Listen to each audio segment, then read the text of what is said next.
Türkiye Cumhuriyeti'nin kuruluşunun 100. yılını kutlamak amacıyla 28 Kasım'da Alanya Kültür Merkezi'nde Türk Moda ve Sanat Festivali düzenlendi.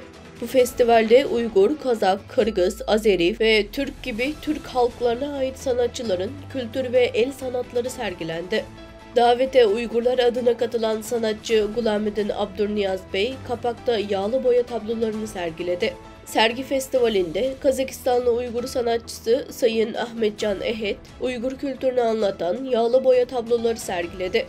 Festival programı çerçevesinde Türk sanatçıların çeşitli kültürel eserleri sergilenerek sanatseverlerin beğenisine sunuldu.